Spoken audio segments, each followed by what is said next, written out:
Quando Jesus passar, quando Jesus passar, quando Jesus passar, eu quero estar no meu lugar. Nos passos de Jesus. Quando Jesus passar, quando Jesus passar, quando Jesus passar, eu quero estar no meu lugar.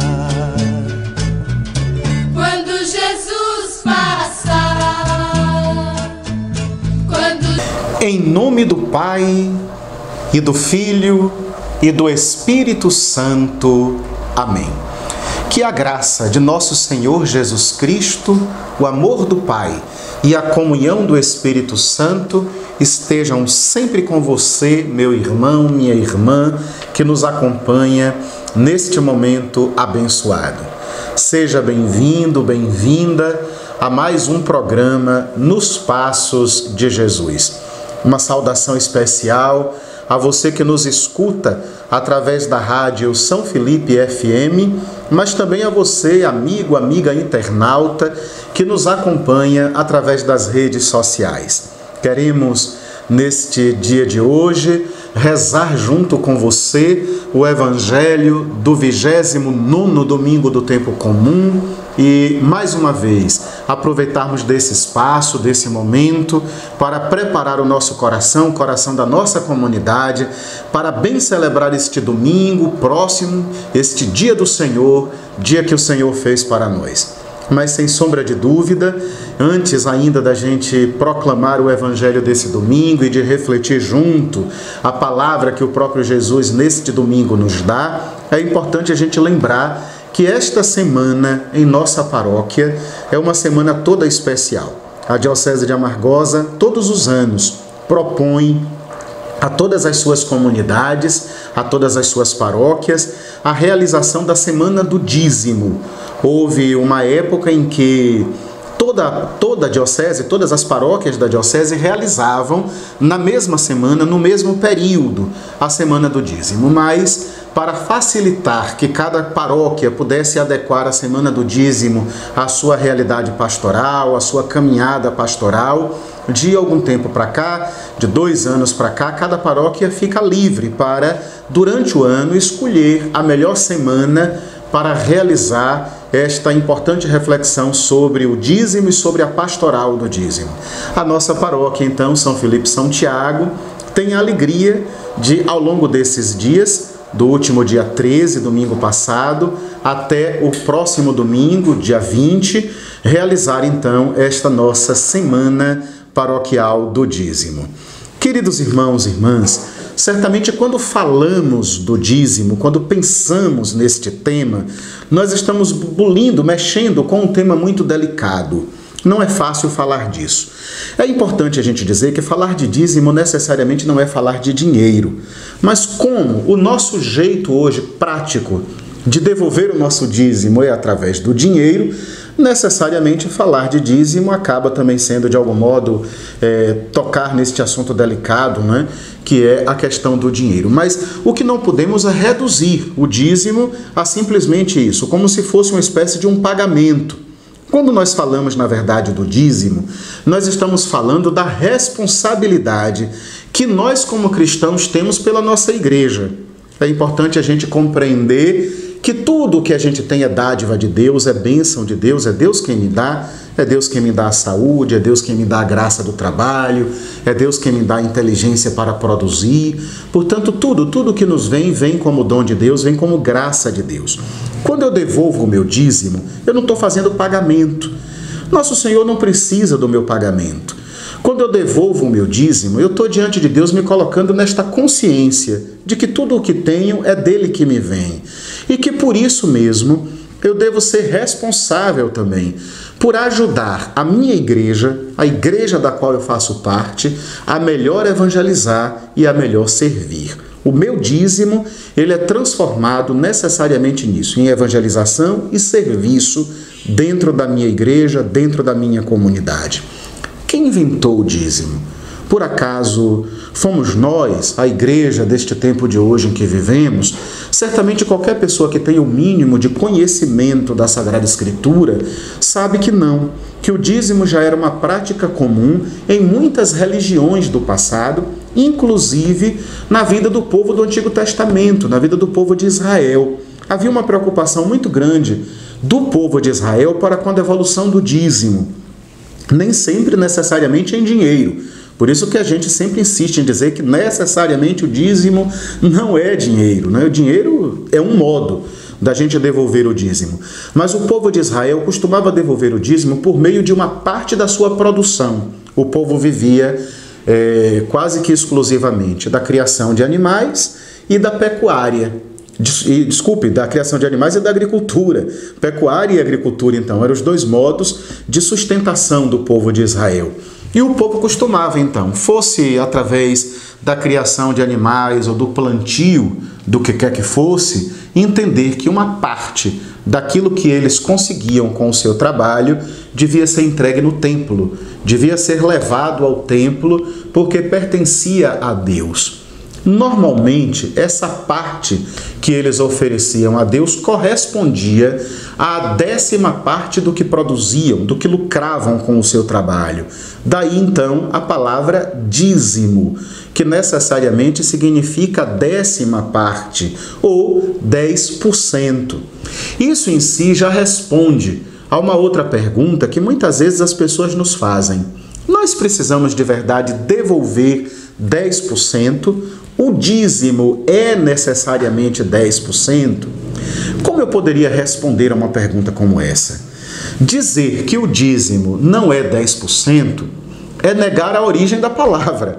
A palavra dízimo necessariamente significa 10%. Essa é a tradução da palavra dízimo.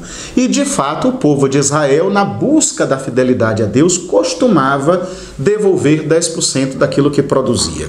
E nós hoje precisamos também dar 10%? Gente, dízimo é gratuidade.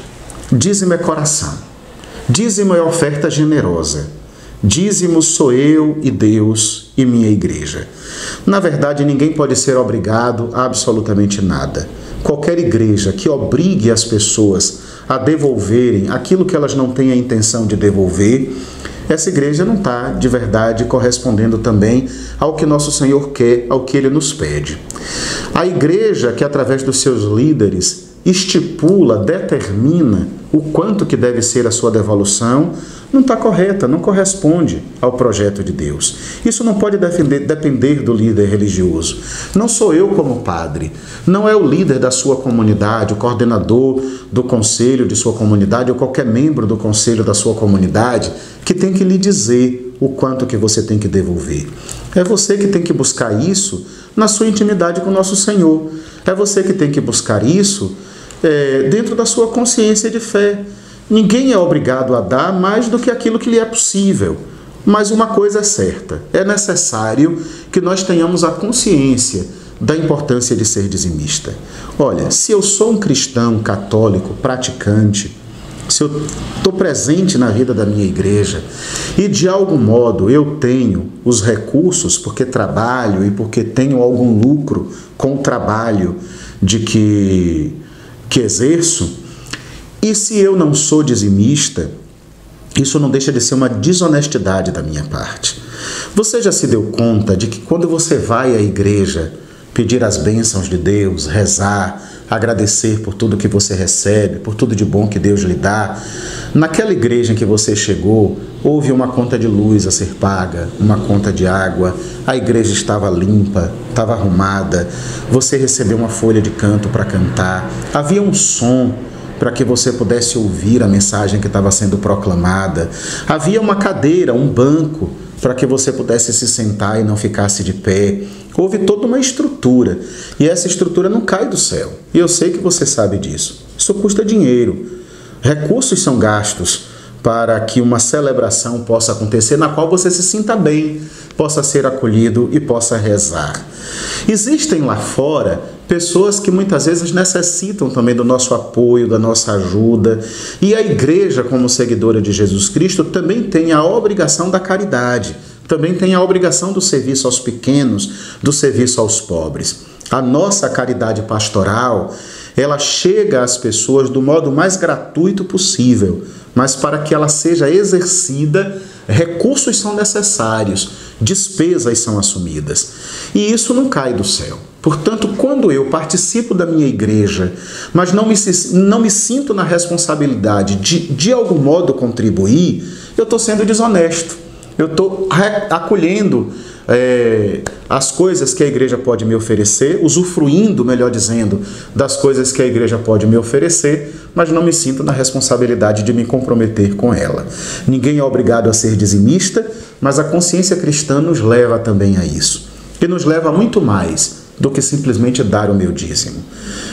Isso, inclusive, é uma reflexão muito pertinente, não é? As pessoas em nossas comunidades muitas vezes nos perguntam isso. Padre, na nossa comunidade tem uma pessoa que todos os meses ela manda o dízimo, nunca fica sem mandar, mas ela nunca vai à comunidade. O dízimo, inclusive, chega sempre por meio de outra pessoa. É um vizinho, é um outro parente, tem alguém que leva o envelope desse dizimista ou dessa dizimista, recebido sim porque a gente não tem o direito de desprezar a ajuda, a contribuição de quem quer que seja. Eu não conheço o coração daquela pessoa. Na hora que eu digo que devolva o envelope dela, que nós não queremos aceitar o seu dízimo, eu estou, de certo modo, julgando e condenando essa pessoa. E eu não tenho o direito de fazer isso, nem com essa questão do dízimo, nem com questão alguma. Eu não sou juiz, eu não posso condenar. O próprio Jesus disse aos pecadores que ele não os julgava nem os condenava, portanto, quem sou eu para fazer isso? Quem é você, meu irmão, membro do conselho da sua comunidade, para fazer isso? De modo nenhum nós podemos fazer. Então eu tenho sim que receber essa contribuição, essa ajuda daquela pessoa que quer, através do seu dízimo, também colaborar com a comunidade. Mas óbvio que, inegavelmente, falta da parte desta pessoa esta consciência de uma pertença mais bonita, mais constante à vida da sua comunidade. Então não se trata de desprezar o dízimo de quem quer que seja, mas talvez de criar em nossas comunidades uma pastoral missionária mais forte, mais bonita, de podermos ir mais ao encontro das pessoas, de evangelizarmos mais as pessoas, de ajudarmos mais as pessoas a compreenderem a importância de ser igreja, de ser cristão, de estar presente na vida da comunidade, ajudando a comunidade a caminhar. A semana paroquial do dízimo, antes de ser o momento de fazer aparecer mais dizimistas na igreja, não sejamos hipócritas, também queremos isso será bênção de Deus se acontecer. Mas antes de ser essa a intenção é cumprir o mandato de Jesus, é irmos ao encontro das pessoas, é evangelizarmos, é chegarmos mais próximos daqueles e daquelas que não estão conosco participando da vida da comunidade, é cumprir o incisivo convite do Papa Francisco a sermos uma igreja em saída, a irmos ao encontro dos nossos irmãos e irmãs. Então, já caminhando para o final desta semana paroquial do dízimo, queremos desejar a todos uma consciência cada vez mais profunda do ser igreja e, consequentemente, também do ser dizimista.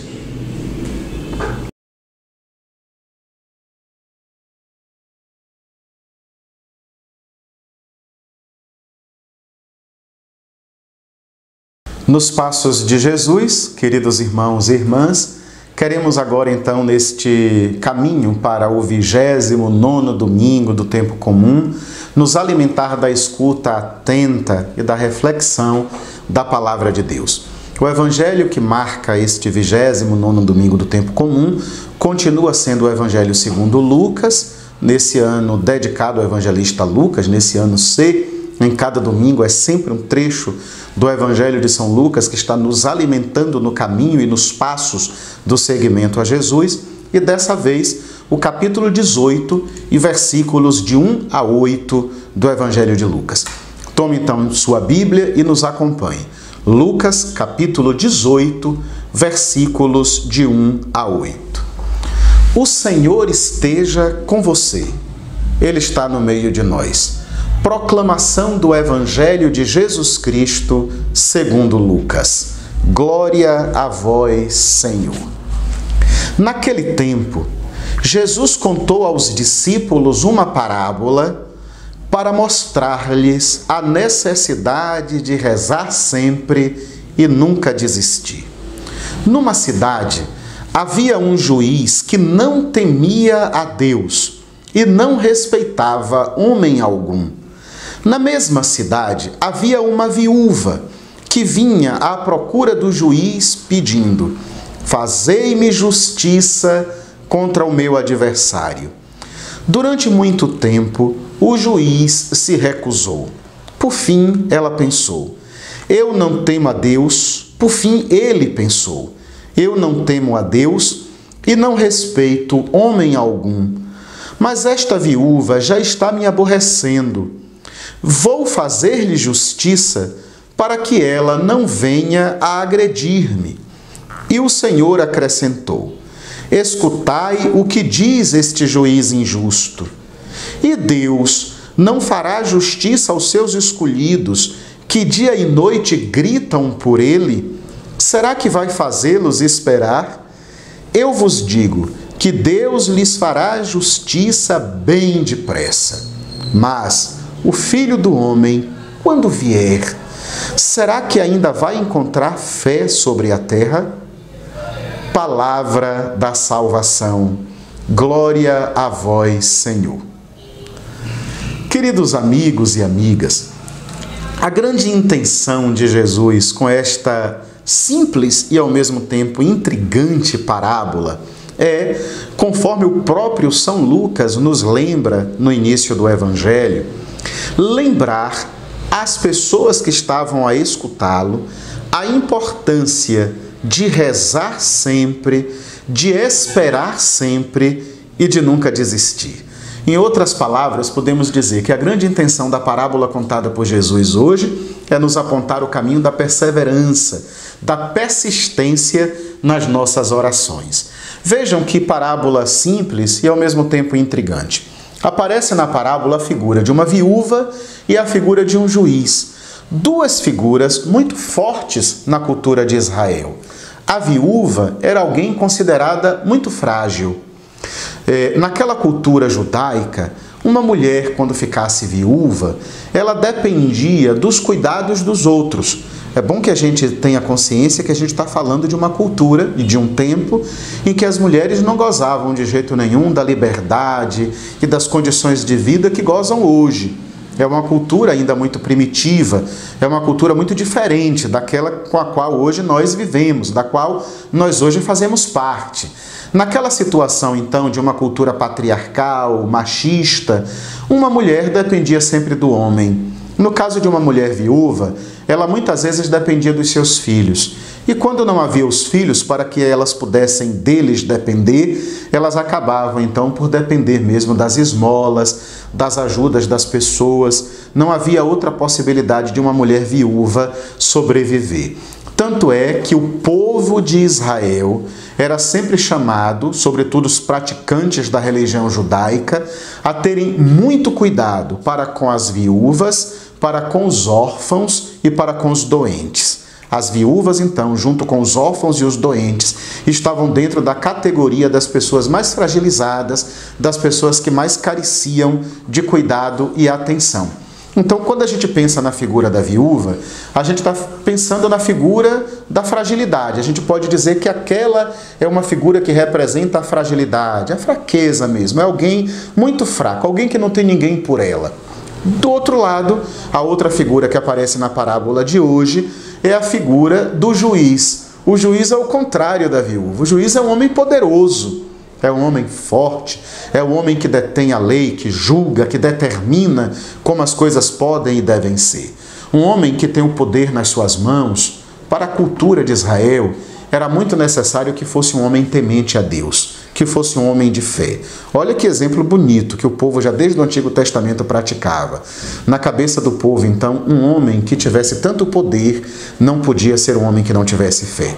Devia ser um homem temente a Deus, para que o seu modo de julgar, para que o seu modo de exercer o poder nunca fosse determinado pelos seus caprichos, pelos seus interesses pessoais, por busca de privilégios, de grandeza, não é?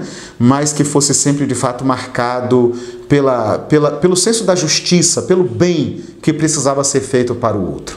Só que esse juiz da parábola contada por Jesus não é um homem justo. Esse juiz não é um homem temente a Deus. Ele foge dos princípios que para o povo de Israel deviam marcar a vida de um juiz. É um homem que não se preocupa com aquela viúva. Aquela pobre mulher frágil está aos pés daquele homem, noite e dia, clamando por justiça.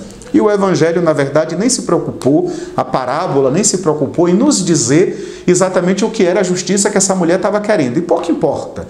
O que importa é que ela precisava da justiça, de que aquele homem, aquele juiz fizesse por ela a justiça de que ela tanto precisava. Mas ele, como não tinha nenhum senso de justiça e nenhum temor a Deus, não se preocupava com isso, não é? Aquela mulher não somava nada para ele, então ele não se preocupava com ela. Em outras palavras, podemos dizer, ela é um nada, ela é um ninguém para ele, então ele pouco se preocupa com ela. Aquela mulher então usa da única arma que ela tem. E qual é a arma que ela tem? A persistência, a insistência. Aquela mulher quase que faz barraco na porta daquele juiz. Ela clama noite e dia, pede ao juiz insistentemente, abusa o juiz, incomoda o juiz. Porque a única arma que ela tem é essa, incomodar. É o jeito que ela tem de fazer com que aquele juiz injusto olhe para ela. Já repararam que passa o tempo, mas essa continua sendo muitas vezes a arma dos pobres e miseráveis? Às vezes a gente critica, a gente acha ruim porque a gente também se sente incomodado. Mas muitas e muitas vezes a arma que os nossos pobres têm é incomodar, é ir à porta dos grandes, dos poderosos, é gritar, é fazer protesto, é dizer, olhem para mim e me enxerguem, olhem as nossas necessidades. Às vezes é necessário que seja assim, incomodando, que os pobres de verdade se organizem para pedir justiça, não é para pedir que se olhe para eles e que se faça alguma coisa por eles. Então é o que aquela pobre mulher faz. E chega ao ponto que o juiz diz assim, olha, temer a Deus eu não temo, não me importo com essa mulher, ela não significa nada para mim, mas para me ver livre dela eu só tenho um jeito, fazer o que ela quer, fazer essa justiça que ela tanto busca, para que essa mulher pare de me importunar, para que ela me deixe em paz. O juiz então atende ao pedido de justiça daquela mulher. A grande conclusão da parábola é que, se aquele juiz iníquo, injusto, insensível, foi capaz de, diante da insistência daquela mulher, fazer a justiça que ela tanto precisava, quanto mais Deus, que é pura justiça, que é puro amor e misericórdia, Ele há sempre de olhar para os nossos gritos de necessidade. Ele há sempre de olhar para a nossa busca de socorro. Queridos irmãos e irmãs, Deus não esquece de nós. E nós, como homens e mulheres necessitados do amor, da justiça, da misericórdia de Deus, outro caminho não temos, senão o caminho também de insistir, de persistir na oração. Pedir incessantemente a Deus. Pedir ao Senhor que nunca se esqueça de nós. E Ele nunca se esquece mesmo. Que Ele olhe para as nossas necessidades. Que Ele faça por nós, sobretudo pelos mais pobres, pelos pequeninos, a justiça que tanto carecemos. Justiça social, justiça do nosso ponto de vista humano, justiça até mesmo das nossas práticas religiosas. Em todos os setores da nossa vida, nós precisamos de verdade da justiça de Deus. Olha, e buscar essa justiça de Deus enche o nosso coração de esperança. Há uma reflexão de Paulo Freire, do grande educador Paulo Freire, que acho muito providente para a gente melhor entender a parábola de hoje. Quando a gente fala de esperança, a gente tem que tomar muito cuidado. Paulo Freire diz que esperança, ela vem de um verbo, e esse verbo não pode ser esperar, porque quem espera fica de braço cruzado. O que é que para a nossa cultura significa esperar? Esperar é a mesma coisa que sentar, que cruzar os braços, não é? E que nada fazer na esperança, no desejo de que as coisas nos venham prontas, trazidas por alguém. Esperança, na verdade, ela vem para Paulo Freire de um outro verbo. O verbo não é esperar, mas o verbo é esperançar. Olha que coisa bonita. O que é que deve significar para nós esperançar? Esperançar significa correr atrás, buscar incessantemente aquilo que tanto queremos, dar de nós, dos nossos esforços, das nossas forças, nos unirmos com os outros para de verdade buscarmos aquilo que tanto queremos. Quando nos colocamos diante do grande juiz da misericórdia que é Deus, pedindo, clamando por justiça, nós precisamos entender que essa justiça só nos vem quando nós conjugamos o verbo esperançar e não o verbo esperar. Quando nós não ficamos de braços cruzados, mas de verdade nos organizamos e lutamos juntos para viver num mundo mais fraterno, mais humano, mais justo, mais de acordo com a vontade de Deus. Portanto, irmãos e irmãs, como pobres, pequeninos, simples como aquela viúva da parábola deste 29º domingo do tempo comum, clamemos diante de Deus por sua justiça e por sua misericórdia. Que assim seja. Amém.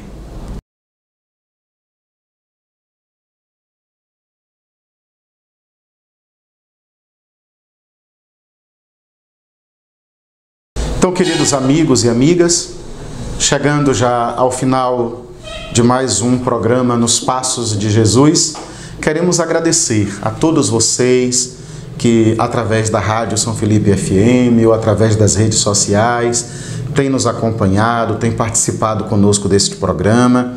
Queremos pedir a sugestão de vocês. Podem nos mandar sugestões de temas a serem tratados no encontro, podem nos dizer o que estão gostando, o que precisa ser melhorado. É importante que nós tenhamos também por parte dos que nos acompanham esse retorno para podermos ir compreendendo e entendendo o que precisa ser melhorado no nosso programa, para sentirmos inclusive de onde nos vem a audiência, né? As pessoas que estão nos acompanhando através desses meios de comunicação, tanto a Rádio São Felipe FM quanto a internet. Queremos fazer chegar então a todos vocês o nosso muito obrigado e nosso abraço especial. Mas também lembramos a todos a programação desses dias. Como a gente, no início desse programa de hoje, lembrava, nesses dias a gente vive a Semana Paroquial do Dízimo.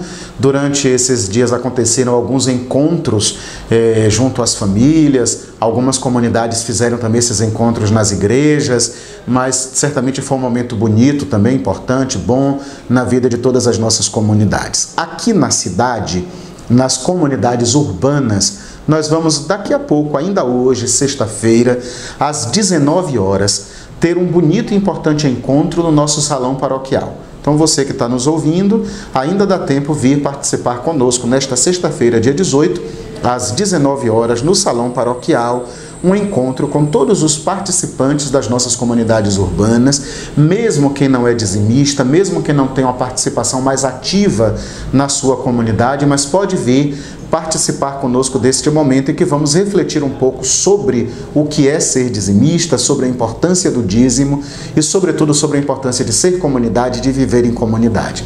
Venha então hoje, às 19 horas, participar conosco deste momento. Amanhã, sábado, dia 19, nós teremos missa às 17 horas na comunidade do Andaiá de Baixa de Areia. Às 19 horas, nós teremos missa aqui na cidade, na comunidade do Bom Jesus, no Campos Elíseos. No domingo, dia 20, não teremos missa na matriz de São Felipe São Tiago. Teremos missa às 8 horas da manhã, na igreja Nossa Senhora das Candeias. Teremos missa às 10 horas na comunidade Copió-Baçu, às 16 horas na comunidade do Terrão. Por que não haverá missa na matriz? Porque nós estamos numa fase da restauração da nossa igreja em que nesses dias ela passou por um processo de imunização.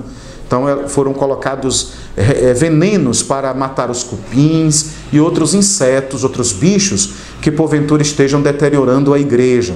De tal modo que esse veneno tem um cheiro muito ativo, muito forte, pode provocar reações alérgicas, então por isso se recomenda que a igreja fique fechada por uma semana, de tal modo que nós só vamos ter missa, então, na nossa igreja matriz no domingo que vem, dia 27 de outubro. Para as pessoas, então, aqui da cidade, há duas possibilidades de participarem da Santa Missa. No sábado, dia 19, às 19 horas, na comunidade do Bom Jesus, será já a missa dominical, ou no próprio domingo, dia 20, às 8 horas da manhã, na comunidade Nossa Senhora das Candeias.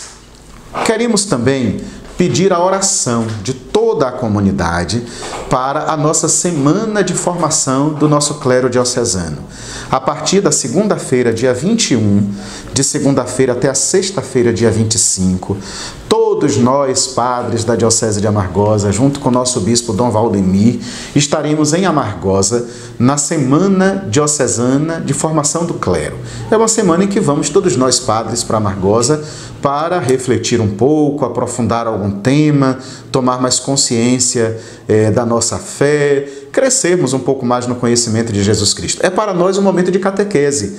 E acho isso importante e bonito para as comunidades entenderem, para as pessoas entenderem que a catequese na igreja nunca para, né? Então nós, padres, também precisamos continuar a ser catequizados, e essa semana para nós será uma bonita ocasião de uma catequese mais apurada sobre a iniciação à vida cristã. Esse é o tema que vai, nesses dias, nos acompanhar. Então, rezem por todos nós, padres da Diocese de Amargosa, por nosso bispo Dom Valdemir, que nesses dias estaremos, então, vivendo a nossa semana de formação do clero diocesano. Vamos, então, irmãos e irmãs, fazer juntos, nesse momento, a nossa oração conclusiva do nosso encontro. Oremos. Deus eterno e todo-poderoso, dai-nos a graça de estar sempre ao vosso dispor e vos servir de todo o coração. Por nosso Senhor Jesus Cristo, vosso Filho, na unidade do Espírito Santo. Amém. Pai nosso que estais no céu, santificado seja o vosso nome, venha a nós o vosso reino, seja feita a vossa vontade, assim na terra como no céu. O pão nosso de cada dia nos dai hoje. Perdoai as nossas ofensas, assim como nós perdoamos a quem nos tem ofendido. E não nos deixeis cair em tentação, mas livrai-nos do mal. Ave Maria, cheia de graça, o Senhor é convosco. Bendita sois vós entre as mulheres. Bendito o fruto do vosso ventre, Jesus. Santa Maria, Mãe de Deus, rogai por nós, pecadores, agora e na hora de nossa morte. Amém. O Senhor esteja com você. Ele está no meio de nós. A bênção do Deus Todo-Poderoso, Pai e Filho e Espírito Santo, desça sobre todos, sobre todas as nossas famílias e comunidades, e permaneça para sempre. Amém. Muito obrigado a todos e até o próximo encontro nos Passos com Jesus. Quando Jesus passar, quando Jesus passar, quando Jesus passar, eu quero estar no meu